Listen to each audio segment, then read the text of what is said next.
Magnetism के PY को जितने हैं बच्चे उसको अभी सॉल्व कर रहे हैं, प्रीवियस ईयर्स के जो क्वेश्चंस है 10 इयर्स का चैप्टर वाइज। उसके सीरीज में मैग्नेटिज्म छोटा सा चैप्टर है, एक क्वेश्चन 3 नंबर का या फिर ऐसे 3 नंबर 4 नंबर का भी 3 नंबर का भी 4 नंबर का, ये इससे क्वेश्चन बनते हैं। ठीक है, छोटा सा चैप्टर है, स्टार्ट करते हैं। Iron needle is kept near a strong bar magnet. एक आयरन है, आयरन का रॉड है, आयरन हमें पता है कि फेरोमैग्नेटिक सब्सटेंस होता है, उसको किसी बार मैग्नेट के पास हमने रखा है ना। तो बार मैग्नेट के अगर पास हो तो क्या करेगा, आयरन फेरोमैग्नेटिक सब्सटेंस, उसमें मैग्नेटिज्म की कैरेक्टरिस्टिक इंड्यूस होती है जब किसी मैग्नेटिक फील्ड में रखते हो, तो वो एक स्ट्रॉन्ग अट्रैक्शन होएगा, है ना बच्चा बॉडी। तो क्या होगा, एक force of attraction and torque भी लगेगा, फोर्स भी लगेगा और टॉर्क भी लगेगा, और force of attraction and torque. तो फर्स्ट का कौन सा ऑप्शन है, ये तो छोटा सा क्वेश्चन सिंपल ही कि अगर बार मैग्नेट के पास आयरन रॉड को रखते हैं तो आयरन एक फेरोमैग्नेटिक सब्सटेंस है, उसको स्ट्रांगली अट्रैक्ट करता है, तो फोर्स ऑफ अट्रैक्शन भी और तुम्हारा क्या होगा, ये तुम्हारा टॉर्क। ठीक है, सिंपल सा है, इसमें तो क्या ही बताऊं आपको। नेक्स्ट आगे बढ़ते हैं।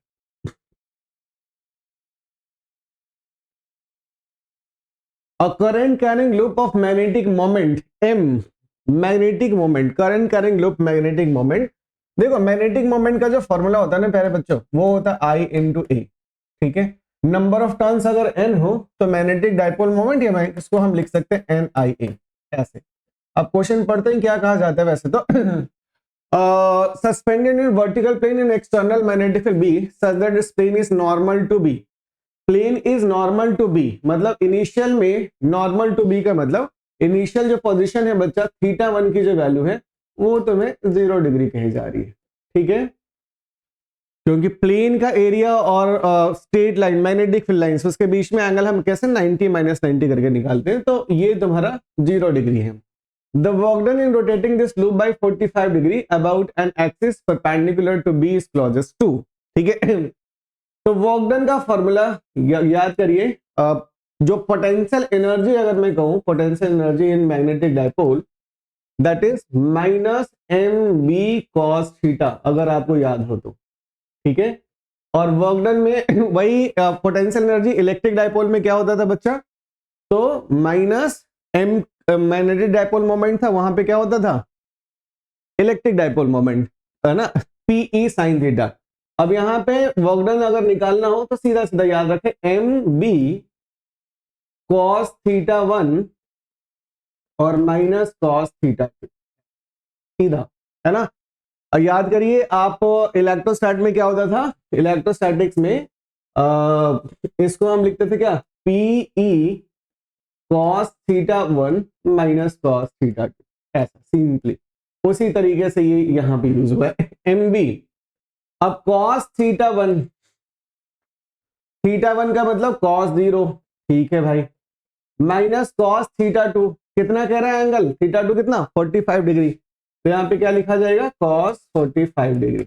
डन है, तो एम बी कॉस 0 की value 1 minus 1 upon root 2।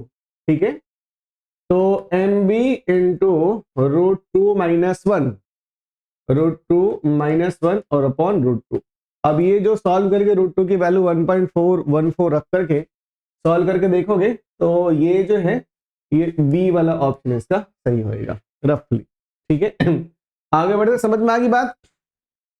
Magnetic dipole moment due to bar magnet QM into 2A। मैं एक सीरीज लेकर के आपको बता ही देता हूं, आपको याद रह जाएगा कि magnetic dipole moment due to bar magnet, है ना, मैग्नेटिक डाइपोल मोमेंट इकट्ठा लिख देता हूं, आप गौर करिए। मैग्नेटिक डाइपोल मोमेंट, है ना, मैग्नेटिक डाइपोल मोमेंट फर्स्ट में है बार मैग्नेट के कारण, बार मैग्नेट के कारण क्या लिखा जाता था, गौर करिए, पोल स्ट्रेंथ और उसके बीच का जो सेपरेशन होता था बच्चों। ठीक है, फिर दूसरा था ये bar magnet, magnetic dipole moment due to current carrying loop, due to loop, है ना, due to current carrying loop. इसके लिए क्या होता था बताओ, M equal to I A. Magnetic dipole moment due to revolving electron, due to revolving electron, due to revolving electron. इसको क्या लिखेंगे बच्चे बड़ी, EVR/2, सब नोटबुक में कराया हुआ है। और एक होता था magnetic dipole moment due to Bohr's magneton, ठीक है जो फर्स्ट ऑर्बिट में इलेक्ट्रॉन जो रिवॉल्व करते हैं उसके कारण मैग्नेटिक डाइपोल मोमेंट, तो वो होता था EH/4πme। खैर यूज जो हमारा होगा न्यूमेरिकल्स में, ये मैं आपको बता दूं कि यूज जो तुम्हें है वो तो तुम्हें इसी वाले का वाड़े करना है, लूप का M=I/A का, ठीक है। ओके, अच्छी बात है, आगे बढ़ते हैं नेक्स्ट पे। A bar magnet has magnetic dipole moment M. Its initial position is parallel to the direction of uniform magnetic field. अब बार मैग्नेट है ना बार मैग्नेट है बच्चा, पैरेलल है मतलब थीटा की वैल्यू 0। लूप अगर नॉर्मल है तब थीटा की वैल्यू 0, बात को समझना। लूप अगर परपेंडिकुलर है मैग्नेटिक फील्ड की लाइन तब थीटा की वैल्यू 0, बार मैग्नेट अगर पैरेलल है मैग्नेटिक फील्ड के तो थीटा की वैल्यू 0। अब इसमें कह रहे हैं कि बार मैग्नेट जो है वो पैरेलल टू द, तो थीटा की वैल्यू जो θ1 है मेरे भाई वो कितना होगा, θ1 की वैल्यू जो है वो तुम्हारी होगी 0, ठीक है। In this position the magnitude of torque and force acting on it respectively are, ठीक है। अब थीटा अगर 0 हो गया तो टॉर्क के बारे में तो सवाल ही। अब ये मान लो कि तुम्हारे पास this is your magnetic field lines और आपने यहाँ पे एक मैग्नेट रखा है कुछ इस तरीके से ऐसे पैरेलल, ठीक है। और अगर यूनिफॉर्म मैग्नेटिक फील्ड लाइंस है, कुछ कहा जा रहा है यूनिफॉर्म, ठीक है, यूनिफॉर्म मैग्नेटिक फील्ड लाइंस है, तो इस वाले पे जो फोर्स लगेगा, ये मान लो नॉर्थ पोल है, ये साउथ पोल है, तो इसमें फोर्स इस डायरेक्शन में और इसमें फोर्स इस डायरेक्शन में।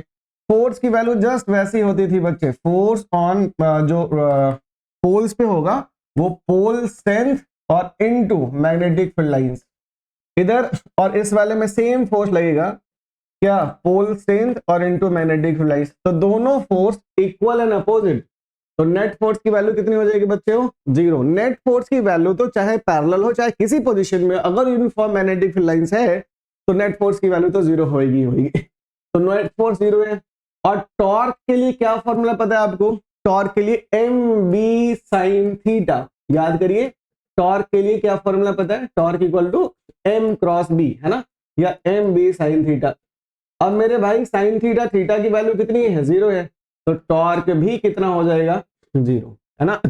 इसमें mb sin थीटा था, इलेक्ट्रोस्टैट में क्या हुआ करता था, torque equal to p cross e, pe sin theta. तो ये सब बात आपको ध्यान रखनी है, ठीक है। तो फोर्स तो 0 था ही, यूनिफॉर्म मैग्नेटिक फील्ड लाइन से जितना फोर्स इधर लगेगा उतना ही पीछे की डायरेक्शन में लगेगा, चाहे पैरेलल हो चाहे कुछ भी हो, नेट फोर्स यूनिफॉर्म में 0, टॉर्क भी 0। तो इसमें कौन सा ऑप्शन हो गया बच्चों, सी वाला ऑप्शन क्लियर है, टॉर्क और फोर्स दोनों के दोनों 0, ठीक है। आगे बढ़ते हैं मेरे भाई,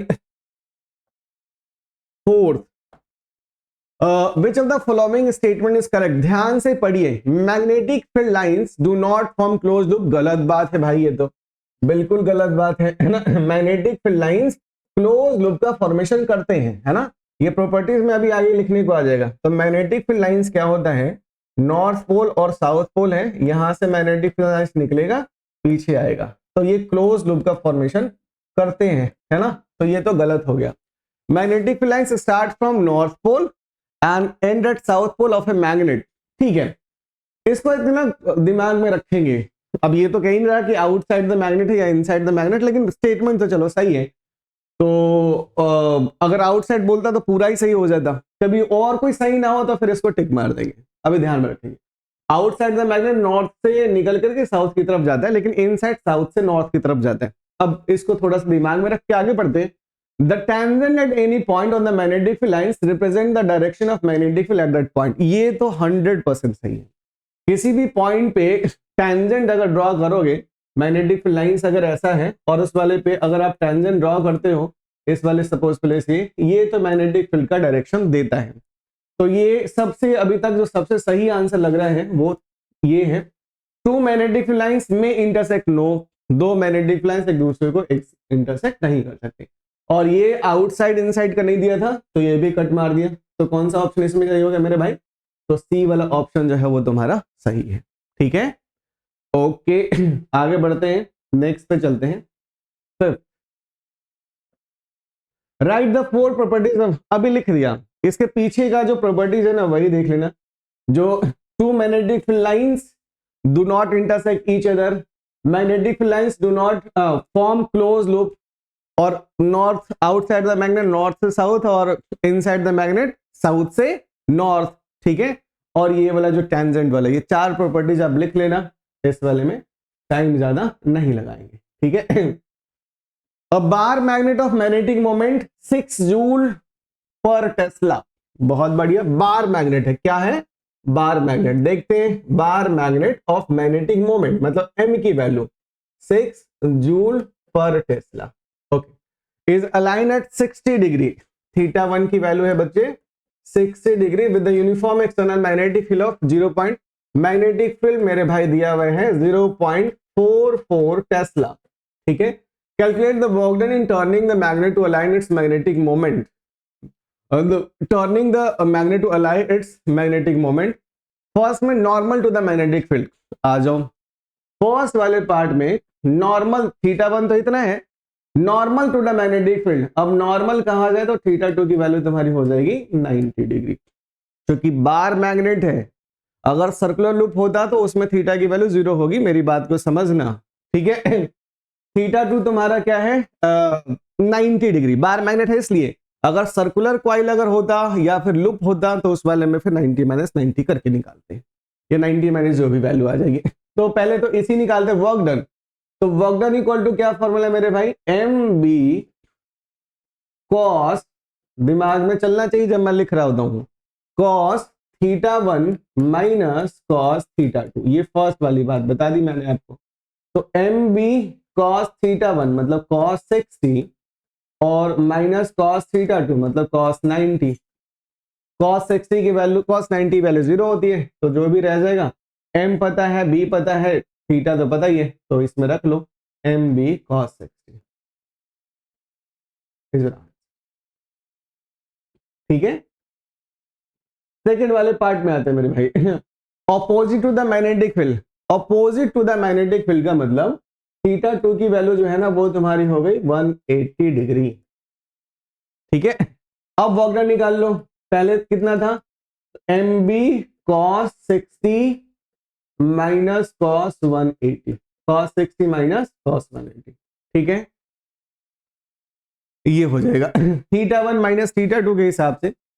तो बी में the torque on the magnet in the final orientation, torque की वैल्यू फाइनल ओरिएंटेशन मतलब इस कंडीशन में, तो इस वाले में टॉर्क फॉर्मूला क्या होता है बताओ, P E sine theta, sine 180 degree, चाहे तो पैरेलल हो या एंटी पैरेलल हो मेरे भाई, दोनों कंडीशन में साइन 0 की वैल्यू 0, साइन 180 0, तो टॉर्क जो है फाइनल ओरिएंटेशन में वो तुम्हारा 0 हो जाएगा, ठीक है, ओके। ओरिएंटेशन इन केस 2, तो टॉर्क फाइनल में कितना होने वाला है 0 होने वाला, ठीक है, वेरी गुड। फॉर्मूले पे आप ध्यान रखें, प्रैक्टिस करें, नेक्स्ट आगे चलते हैं। 6 के बाद 7, derive the expressions of a force acting between two parallel current carrying loop, two parallel current carrying loop, हालांकि ये इस चैप्टर का नहीं है लेकिन फिर भी चलो चैप्टर 4 और 5 सिमिलर ही है। तो दो पैरेलल करंट कैरिंग वायर के बीच में आपको डिराइव करना है कि फोर्स कैसे कितना लगेगा। पहले तो two parallel current carrying wire एक दूसरे को अट्रैक्ट करते हैं और एंटी पैरेलल जो होगा वो रिपेल करेगा, ठीक है। तो लेट सपोज इस वाले में I1 फ्लो कराते हैं, इस वाले में I2 फ्लो कराते हैं मेरे भाई, ठीक है। तो अब क्या हो जाएगा, फोर्स का जो फॉर्मूला है देखो, force in one due to two, तो फोर्स का फॉर्मूला क्या है ILB, तो I किसका, सेकेंड का, नहीं फोर्स इन वन लग रहा है ना, तो करंट जो है वो फर्स्ट वाले का लिखेंगे, करंट जो है वो फर्स्ट वाले का है ना, करंट फर्स्ट वाले का, लेंथ और मैग्नेटिक फील्ड, मैग्नेटिक फील्ड जो है वो तुम्हारा सेकंड का। इसको पढ़ना देखना, force in one due to two, तो फर्स्ट वाले पे फोर्स लग रहा है कब, जब सेकेंड वायर में, फर्स्ट वाले पे फोर्स जब सेकेंड वायर के कारण मैग्नेटिक फील्ड तुम डेवलप कर रहे थे। आपको ये पता है कि when a current carrying wire placed in external magnetic field it experience a force, and the force का जो फॉर्मूला है force equal to I L cross B, ठीक है। तो आई एल क्रॉस बी ये तुम्हारा हो गया। अब आगे बढ़े तो फोर्स फर्स्ट पे लग रहा था तो करंट तो फर्स्ट का लिखेंगे, किसके कारण, किसके एक्सटर्नल मैग्नेटिक फील्ड में, तो जो सेकेंड वायर जो मैग्नेटिक फील्ड क्रिएट कर रहा था उसके कारण, तो मैग्नेटिक फील्ड जो है वो सेकेंड वायर का। चलो force equal to I one L, magnetic field का फॉर्मूला म्यू नॉट, सर्कल के कारण आर डिस्टेंस पे मेरे भाई, है ना, मैग्नेटिक फील्ड का फॉर्मूला, तो म्यू नॉट और आई टू और अपॉन 2πr ऐसे, ठीक है। तो फोर्स कितना हो गया, mu not I one I two upon 2πr और इनटू लेंथ। अगर मैं फोर्स पर यूनिट लेंथ बोलूं तो mu not I one I two upon 2πr। अब इसको जब 3 नंबर का क्वेश्चन है तो ये है इतना ही, है ना। अब 3 नंबर का क्वेश्चन है, अच्छा फोर्स इन 1 ड्यू टू 2 बोलो या फोर्स इन 2 ड्यू टू 1 बोलो बच्चा, इसमें आंसर तुम्हारा सेम ही आएगा, mu not I one I two upon 2πr into length, ठीक है। तो ये है तो आपको लिखना है कि 2 वायर है, उस वाले में करंट जो है एक में I1 फ्लो कर रहा है, एक में I2 फ्लो रहा है, सेपरेशन उसके बीच का जो है आ रहा है, ये सब स्टेटमेंट लिखने के बाद आगे प्रोसेस करना, मेन पार्ट तुम्हारा, ठीक है। इसका एक तो डेरिवेशन था, दूसरा ये क्या कह रहे हैं कि a bar magnet of dipole moment, bar magnet, बहुत बढ़िया, dipole moment, magnetic dipole moment that is 3 rest with center on a frictionless pivot, a force F is applied at right angles to the, right angles पे ऐसे force लगाया है right angles to the axis of the magnet 10 centimeter from the pivot. It is observed an external magnetic field of इतना Tesla is required to hold the magnet in equilibrium at an angle of 30 degree with the field. Calculate the value of O. कोई बात नहीं है। अब ये ना rotate करेगा, तो रोटेट करने के लिए अगर तुम्हें चाहिए कि टॉर्क, मतलब टॉर्क जो है वो तुम्हारा बैलेंस होना चाहिए, टॉर्क जो है वो बैलेंस होना चाहिए, तो टॉर्क का फॉर्मूला, एक बेसिक फॉर्मूला क्या पता है, force into perpendicular distance, force into perpendicular distance, और टॉर्क इसमें हम क्या लगाते हैं, एम बी साइन थीटा, है ना बच्चा, एम बी साइन थीटा। अब बताओ फोर्स तो नहीं पता, आर पता है तुम्हें बच्चा कितना, 10 centimetre, 10 into 10 to the power -2, capital ये एन की value 3, magnetic field must be given 0.25 और साइन 30 की वैल्यू 1/2, तो you can easily calculate force, ठीक है। पॉइंट हटाओ, यहाँ 100 इधर ले जाओगे, ये तो कैंसिल ही हो जाएगा, एफ की वैल्यू कितनी आ जाएगी, 75/20, ठीक है, what ever your answer is, इतना Newton.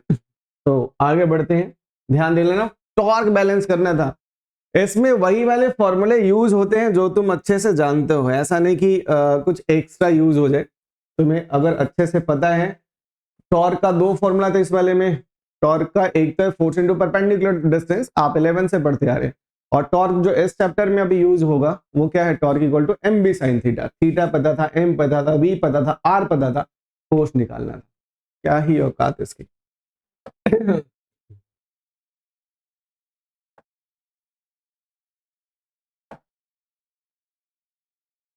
Question 1, show that a current carrying solenoid behaves like a small magnet.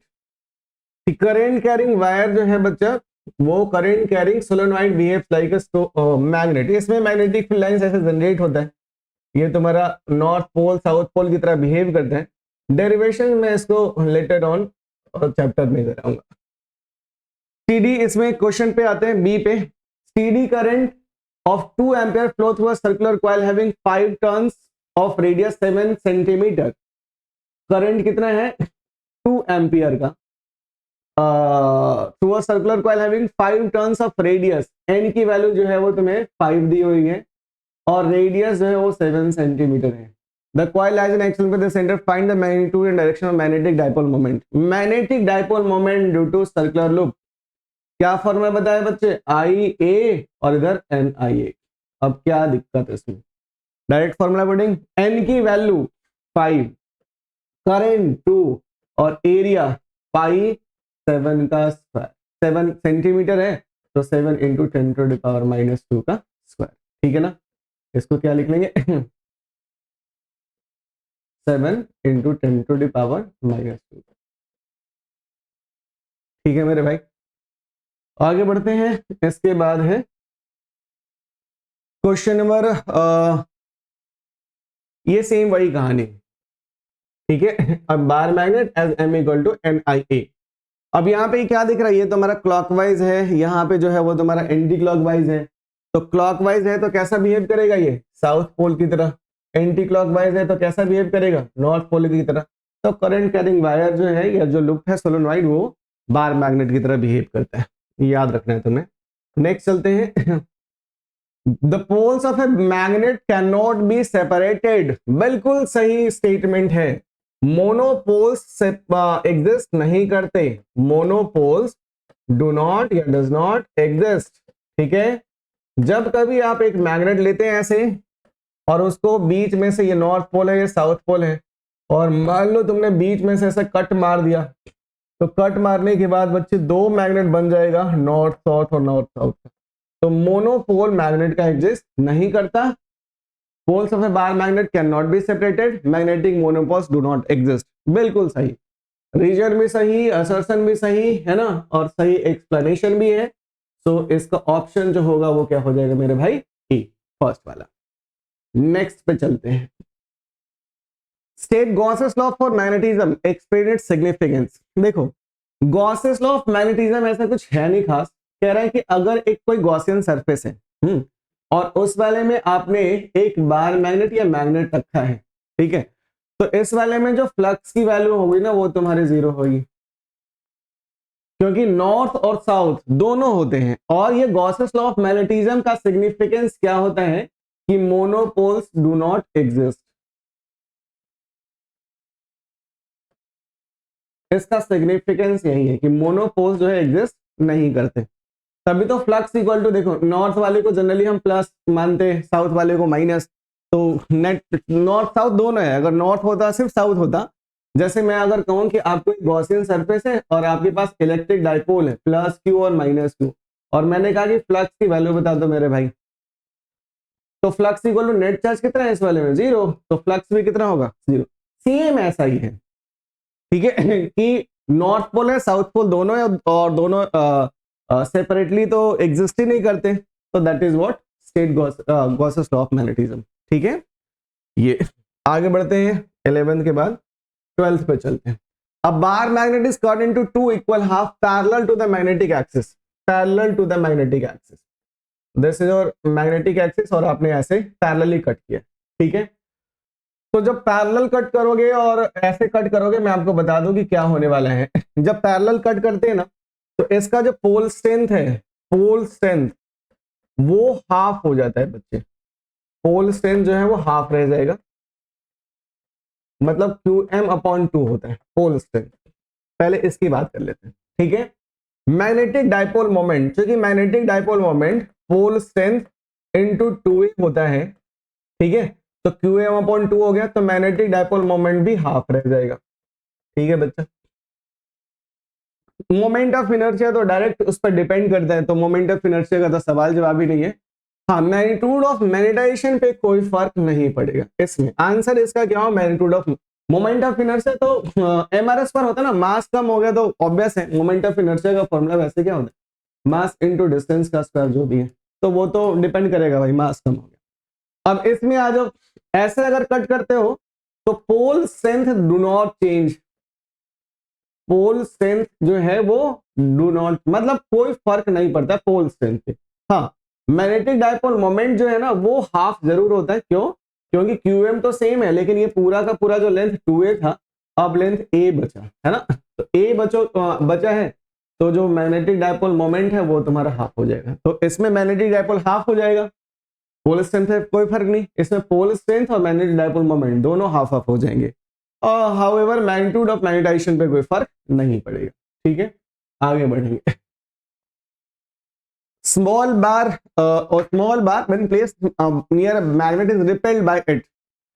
अब यहां से डाया, पैरो और फेरो का जो है वो कैरेक्टरिस्टिक्स आपको जानना है, ठीक है। Small bar when placed near a magnet is repelled by it. Magnet से रिपल्शन किसका होता है बच्चा? सबसे अनोखा कैरेक्टरिस्टिक्स तीनों में, डाया, पैरा और फेरो में, डायामैग्नेटिक, पैरामैग्नेटिक और फेरोमैग्नेटिक में। तो आप बताएं डाया, पैरा और फेरो की अगर मैं बात करूं, और डाया, पैरा और फेरो की मैं कुछ डिटेल में डिस्कस कर देता हूं, उसके बाद फिर इस क्वेश्चन पे चलेंगे। तो एक तो तुम्हारा डायामैग्नेटिक है, डायामैग्नेटिक ध्यान देना है ना। इसमें दूसरे में पैरामैग्नेटिक, हालांकि बता रखा है, लेकिन आगे के सारे क्वेश्चंस तुम्हारे इसी वाले बेसिस पे होंगे। और ये तीसरा जो है वो फेरोमैग्नेटिक है, फेरोमैग्नेटिक, ठीक है। तो डायामैग्नेटिक में क्या होगा बच्चा? जब किसी मैग्नेट के पास रखते हैं तो ये फीवली रिपेल्ड होता है, रिपल्शन होएगा, है ना। फीवली मतलब बहुत कम, लेकिन रिपल्शन होएगा। ये क्या होगा? फीवली अट्रैक्ट होता है, फीवली अट्रैक्टेड या अट्रैक्ट होएगा। और ये तुम्हारा स्ट्रांगली अट्रैक्टेड, जो सबसे पहला क्वेश्चन था ये तुम्हारा, स्ट्रांगली अट्रैक्टेड अगर बायर मैग्नेट के पास रखते हैं या किसी मैग्नेटिक फील्ड में रखेंगे। दूसरा बच्चा पार्टी क्या है फीवली रिपेल्ड के बाद? और ये दूसरा कहानी ये है कि इसमें मैग्नेटिक फील्ड लाइंस, मतलब ये तुम्हारा अगर ये मैग्नेटाइजिंग फील्ड है, इस वाले में अगर हमने कोई मटेरियल रख दिया ऐसे, तो इसमें मैग्नेटिज्म जो है मैग्नेटाइजिंग फील्ड के अपोजिट डायरेक्शन में डेवलप होता है, इस डायरेक्शन में, ठीक है ना। और इसी के लिए इसकी ससेप्टिबिलिटी जो होती है वो क्या होगी? नेगेटिव होती है, ठीक है। एम अपॉन एच का अगर तुम्हें ग्राफ बनाया जाए, एम अपॉन एच का ग्राफ, तो वो तुम्हारा नीचे की तरफ ऐसे होता है, ठीक है।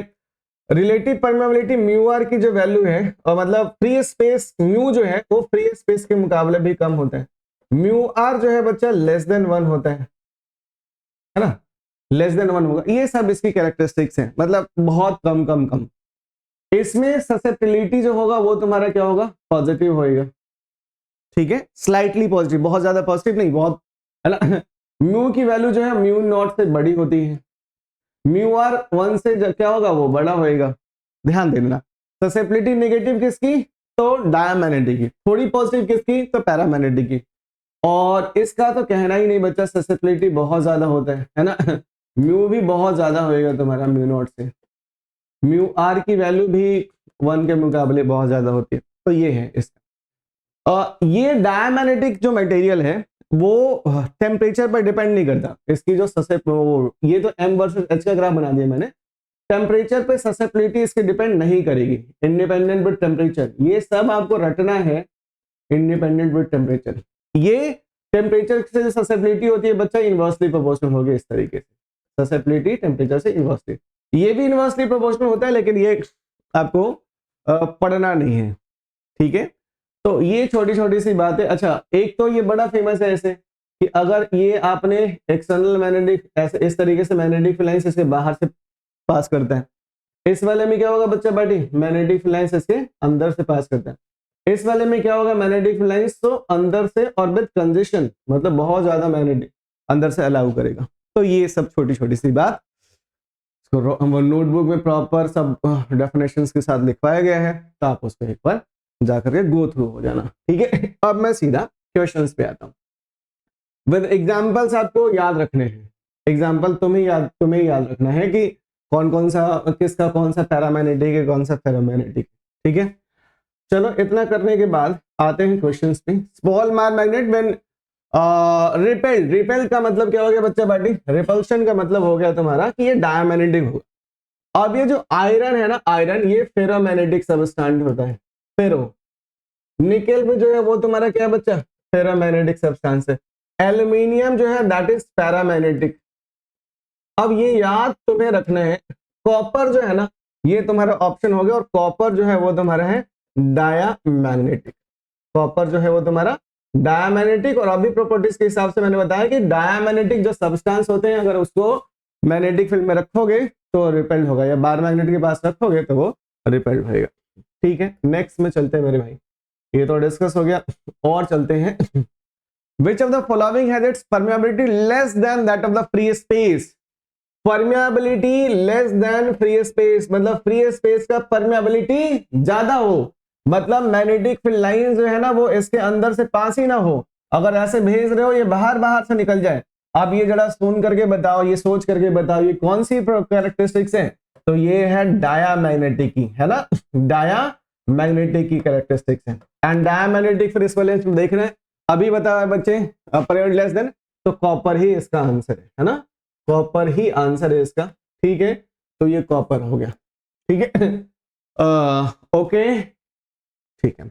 नेक्स्ट में चलते हैं मेरे भाई, विच ऑफ द फॉलोइंग, फिर ये देखो सेम सब में क्या है, डायमैग्नेटिक, बाहर से निकल जा रहा है अंदर से नहीं जा रहा, तो अगर बाहर से निकल जाए तो ये फिर डायमैग्नेटिक हो जाएगा, और उस कंडीशन में डायमैग्नेटिक इसमें कौन सा होएगा, ये फिर कॉपर, ये कॉपर तो भाई जान ही नहीं छोड़ रहा। As shown in the figure, which of the following, अच्छा, can not modify an external magnetic field, can not modified, है ना, तो ये फिर इसका आंसर ये नहीं लिखोगे, कैन नॉट लिख दिया ना, ये तो मॉडिफाई करेगा, तो फिर इस वाले में अभी चेक करेंगे क्या है। चलो, निकल, निकल क्या होगा तुम्हारा बच्चा, ये आंसर हो जाएगा फेरोमैग्नेटिक। ले भाई, तो फेरोमैग्नेटिक के लिए तो ऐसा नहीं होगा, फेरोमैग्नेटिक के लिए क्या होगा, फेरोमैग्नेटिक के लिए तुम्हारा ये अंदर से बहुत ज्यादा कंजेशन इस तरीके से ऐसा होगा, ऊपर से भी इस तरीके से, ठीक है ना, फेरोमैग्नेटिक ससेप्टिबिलिटी फेरोमैग्नेटिक की बहुत ज्यादा, तो ये ऑप्शन फर्स्ट ही हो गया। फिर बाकी सब तुम्हें याद रखना है, sodium chloride, silicon, copper. Next 15 के बाद 16 में चलते हैं।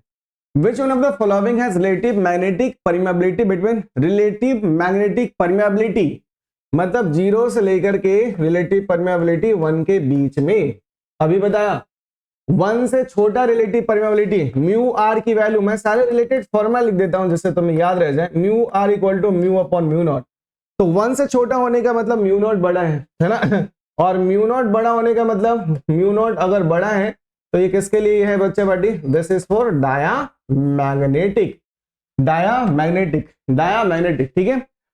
डायामैग्नेटिक में और बता देता हूँ कि डाइपोल मोमेंट की वैल्यू तुम्हारी 0 होती है, डाइपोल मोमेंट की वैल्यू जो होगी वो तुम्हारी क्या होती है, डायामैग्नेटिक में वो 0 होता है। ससेप्टिबिलिटी जो है बच्चा वो तुम्हारा स्लाइटली नेगेटिव होता है, ससेप्टिबिलिटी वर्सेस टेम्परेचर का कोई कर्व नहीं होता, कांस्टेंट होता है susceptibility versus temperature. What is susceptibility, susceptibility जो है वो m अपॉन h होता है, ठीक है मेरे भाई। और अगर m अपॉन h का ग्राफ बनाया जाए m वर्सेस h का, तो ये आप इसको ऐसे लिखोगे, ऐसा डिक्रीज, नेगेटिव, नेगेटिव ये दिखाता है, ठीक है, m अपॉन h का ग्राफ, क्योंकि m अपॉन h से ससेप्टिबिलिटी है तो ये माइनस होना चाहिए, ठीक है, ये डाय।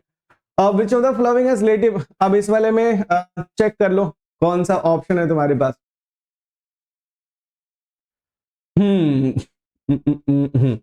एल्यूमिनियम, अभी मैंने क्या बताया, पैरामैग्नेटिक, ये एल्यूमिनियम निकेल कोबाल्ट जो है, ये जो कॉम्बिनेशन है वो तुम्हारा फेरोमैग्नेटिक का हो जाएगा, ठीक है बच्चा। ये सोडियम जो है, सोडियम भी पैरामैग्नेटिक होता है, तो बच्चा कौन सा, ये वाटर, ठीक है, वाटर याद रखना चाहिए, याद रखने के अलावा और कोई ऑप्शन नहीं है इस वाले में, एक नंबर फालतू का ना चला जाए, है ना। तो 16th, फिर आते हैं 17th पे, डायमैग्नेटिक सब्सटेंस एग्जिबिट मैग्नेटिज्म, हाँ कोई बात नहीं, डायमैग्नेटिक सब्सटेंस तो मैग्नेटिज्म एग्जिबिट करेगा। Diamagnetic materials do not have permanent magnetic dipole moment, हाँ परमानेंट मैग्नेटिक डाइपोल मोमेंट भी, ये बात भी सही है। अभी लिखा ना कि डाइपोल मोमेंट की वैल्यू, अभी जस्ट इससे पहले वाले डाइपोल मोमेंट की वैल्यू क्या होगी, डायमैग्नेटिक के लिए क्या होती है, 0, ये याद रखना है इसमें, क्यों डायमैग्नेटिक है कैंसिल आउट कर देता है बच्चे एक दूसरे को, तो इस हिसाब से। अब डायमैग्नेटिक सब, हाँ मैग्नेटिज्म भी है, ये बात भी सही है, और diamagnetic material do not have permanent magnetic dipole, ये बात भी सही है, दोनों सही है, बट रीजन कहीं से नहीं है, तो ये बी वाला ऑप्शन तुम्हारा, ठीक है। आगे बढ़ते हैं, अब क्यूरी टेम्परेचर, क्यूरीज टेम्परेचर, ये बात एक बात देखो नहीं है, क्यूरी टेम्परेचर का मतलब क्या है कि एक टेम्परेचर जिस पे उससे ज्यादा अगर लिखते हो, अभी हमने बताया क्या कि चाहे तो पैरामैग्नेटिक हो या फेरोमैग्नेटिक हो, टेम्परेचर बढ़ाने के बाद दोनों का जो ससेप्टिबिलिटी है ना बच्चा वो तुम्हारा डिक्रीज करते हैं, है ना। और फेरोमैग्नेटिक मटेरियल जो है वो पैरामैग्नेटिक मटेरियल के हर मामले में स्ट्रांग होता है, ठीक है। तो क्यूरियस टेम्परेचर में क्या है कि टेम्परेचर अगर बढ़ाओगे, टेम्परेचर अगर बढ़ाएंगे तो मैग्नेटिज्म जो है ना फेरोमैग्नेटिक मटेरियल का वो कम होता है, और फेरोमैग्नेटिक का मैग्नेटिज्म कम होके कहां पे अटक जाएगा, पैरा में। दाया तो आएगा नहीं, रिवर्स तो होएगा नहीं। तो ये है कि अबव क्यूरियस टेम्परेचर, ये स्टेटमेंट है, ध्यान देना। हालांकि मैं इसके बारे में और बातें कर देता हूं। Above Curie's temperature, above Curie's temperature जो ससेप्टिबिलिटी है बच्चा मेरे, है ना, वो डिक्रीज होगा, या जो फेरोमैग्नेटिक मटेरियल है ना, फेरोमैग्नेटिक मटेरियल वो पैरा में कन्वर्ट होता है। Ferromagnetic material becomes paramagnetic material, susceptibility थोड़ी कम हो जाती है, बिकम्स पैरामैग्नेटिक मटेरियल। अब इसमें देखो above Curie's temperature ferromagnetic material become diamagnetic, dia तो होगा नहीं, बिकम्स पैरामैग्नेटिक। तो 18 का कौन सा ऑप्शन सही हो रहा है भाई, तो बी हो रहा है। ठीक है, डन है। अब क्यूरियस टेम्परेचर पे ही आ जाते हैं, क्या है, ससेप्टिबिलिटी जो है ना इनवर्सली प्रोपोर्शनल टू टेम्परेचर होता है, या ससेप्टिबिलिटी जो है इक्वल टू सी और टी। ये सी जो है लॉ क्यूरियस ने दिया था, साइंटिस्ट ने, तो उसको हम क्या लिखें, क्यूरियस कांस्टेंट। ठीक है, डन है। और डिटेल में अगर मैं बात करूं तो मटेरियल में जो मैग्नेटिज्म इंड्यूस हो रहा है मेरे भाई, वो एम डायरेक्टली प्रोपोर्शनल टू किसके होगा, एच की। ठीक है, मटेरियल में जो, और ये जो एम है वो इनवर्सली प्रोपोर्शनल टू किसके होता है बच्चे, टेम्परेचर के। एम प्रोपोर्शनलिटी हटाने के बाद एच अपॉन टी, मतलब प्रोपोर्शनलिटी रखने के बाद M equal to C H upon T, M upon H equal to C upon T. And what is M upon H मेरे भाई, M upon H is susceptibility equal to C upon T. तो यही मैंने लिखा है आपको। ठीक है, Curie's law, above Curie's law,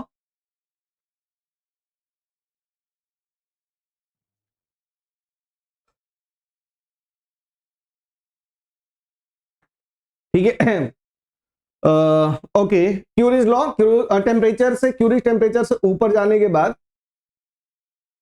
क्या होएगा, फेरोमैग्नेटिक जो मटेरियल है वो पैरामैग्नेटिक में कन्वर्ट होएगा। ठीक है, नेक्स्ट चलते मेरे भाई।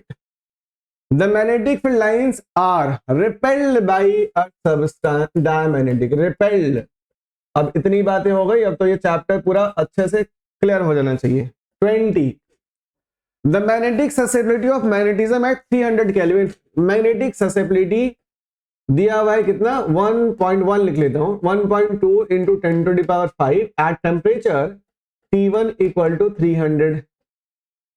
तो आपको बताया था मैग्नेटिक ससेप्टिबिलिटी जो है वो 1.44 इंटू 10⁵ हो जाए, टेम्परेचर बताना है क्या हो जाएगा, बड़ा आसान। ससेप्टिबिलिटी इंटू मैंने यहां पे लिखा susceptibility equal to C upon T, या susceptibility into temperature equal to C, है ना। तो दो डिफरेंस अगर उसमें बात करूं तो क्या लिखा जाए, ससेप्टिबिलिटी इंटू T1 और ससेप्टिबिलिटी इंटू T2। ठीक है ना। तो ससेप्टिबिलिटी कितना, 1.2 इंटू 10⁵, 1.2 इंटू 10⁵ इंटू T1 कितना 300, 1.44 इंटू 10⁵ इंटू T2। 10⁵ से 10⁵ कैंसल, 1.2 इंटू 300 और नीचे 1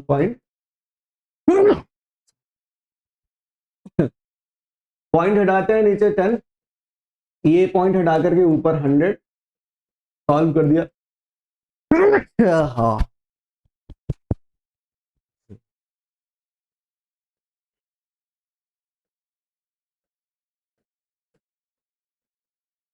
T2 की वैल्यू 250 केल्विन। ठीक है, तो ये ध्यान रखना।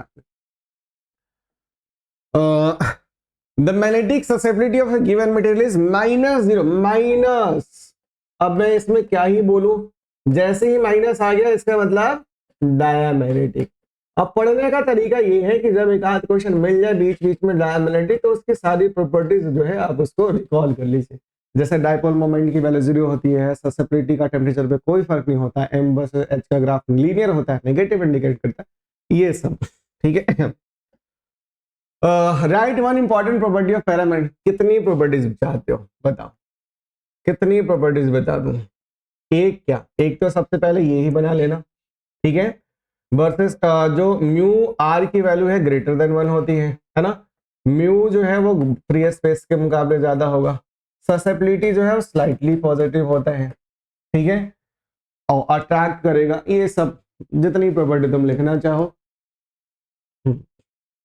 Do the magnetic substance have resulted magnetic moment in atom in the, no भाई, है ना, in the absence of external magnet, no, क्या मैग्नेटिक रिजल्टेड मैग्नेटिक, नो, ठीक है। अभी बता दिया। Diamagnetic, in what way is the behaviour of diamagnetic material from that of the paramagnetic when kept in external magnetic field, कितनी बार कितनी बार ये हो गया, एक सेकंड बच्चे, चार्ज,